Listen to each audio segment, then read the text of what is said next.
Hello guys, welcome to my YouTube channel. This is name stocks. അപ്പോൾ ഞാൻ ആദ്യമായിട്ടാണ് ഒരു വീഡിയോ പോസ്റ്റ് ചെയ്യുന്നത് യൂട്യൂബിൽ.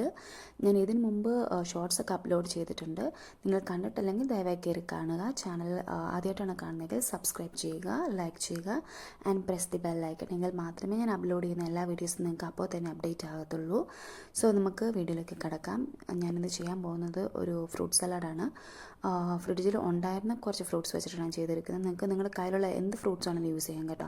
അപ്പോൾ നമുക്ക് ഇതിനകത്ത് സ്പെഷ്യലായിട്ട് വേണ്ട ഐറ്റംസ് എന്ന് പറഞ്ഞിട്ടുണ്ടെങ്കിൽ കസ്റ്റേർഡ് പൗഡറും പിന്നെ വേണ്ടത് നമ്മുടെ പാലുമാണ്. പിന്നെ പാല് നന്നായിട്ട് തിളപ്പിക്കുക. പാല് നന്നായിട്ട് തിളപ്പിച്ചതിന് ശേഷം നമുക്ക് കുറച്ച് പാൽ അതിന് മാറ്റി ഒരു ബൗളിലേക്ക് വെച്ചതിന് ശേഷം നമ്മുടെ കസ്റ്റേർഡ് പൗഡർ 2 സ്പൂൺ എടുക്കുക. ഞാൻ എടുത്തിരിക്കുന്ന സ്പൂണിൻ്റെ അളവ് നിങ്ങൾ കാണുന്നുണ്ടല്ലോ അല്ലേ. അപ്പോൾ ആ സ്പൂണിലേക്ക് കസ്റ്റേർഡ് പൗഡർ ഇട്ട് നമ്മൾ ആ പാലായിട്ട് മിക്സ് ചെയ്ത് നന്നായിട്ട് മിക്സ് ചെയ്യുക. അത് നന്നായിട്ട് മിക്സ് ചെയ്താൽ മാത്രമേ മെൽറ്റ് ആകത്തുള്ളൂ, അല്ലെങ്കിൽ കട്ടയായിട്ട് അങ്ങനെ തന്നെ കിടക്കും. സോ നമ്മൾ ആ മെൽറ്റ് ചെയ്തിരിക്കുന്ന, അതായത് നമ്മൾ ഇളക്കി മിക്സ് നമ്മുടെ പാലിലേക്ക് ഒഴിച്ചിട്ട് നന്നായിട്ട് ഇളക്കുക. അടി പിടിക്കാൻ നോക്കുക, കരിയാൻ ചാൻസ് കൂടുതലാണ്. സോ പിന്നെ അതുപോലെ തന്നെ സിമ്മിലിടുക. നമ്മുടെ മിൽക്ക് മെയ്ഡ് ഉണ്ടെങ്കിൽ മിൽക്ക് മെയ്ഡ് ആഡ് ചെയ്യുക, അല്ലെങ്കിൽ ഷുഗർ ആഡ് ചെയ്യാം. ഞാൻ ഇവിടെ മിൽക്ക് മെയ്ഡ് ആഡ് ചെയ്തിട്ടുണ്ട്. മിൽക്ക് മെയ്ഡ് എടുക്കുന്നതിനിടയ്ക്ക് സൂക്ഷിക്കുക, ബിക്കോസ് കൈ നല്ല രീതിയിൽ മുറിയാൻ ചാൻസ് ഉണ്ട്. എൻ്റെ കൈ മുറിഞ്ഞിട്ടുണ്ട്, ഞാനത് വീഡിയോയിൽ കാണിക്കുന്നുമുണ്ട്. സോ സൂക്ഷിച്ച് ചെയ്യുക.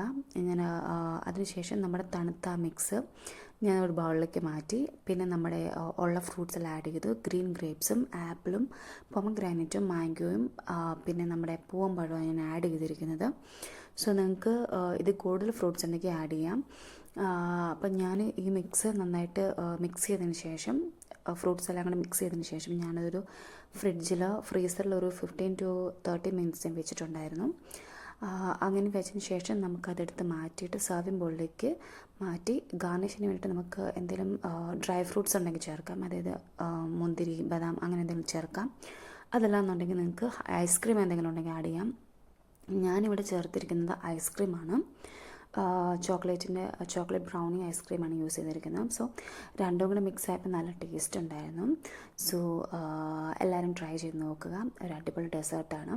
നമ്മുടെ വീട്ടിൽ ഗസ്റ്റ് ആരെങ്കിലും എന്തെങ്കിലും വരുവാണെന്നുണ്ടെങ്കിൽ നമുക്ക് പെട്ടെന്ന് ഉണ്ടാക്കാൻ പറ്റുന്ന ഒരു ഡെസേർട്ടാണ്. എല്ലാവരും ട്രൈ ചെയ്ത് നോക്കുക. അപ്പം താങ്ക്സ് ഫോർ വാച്ചിങ്.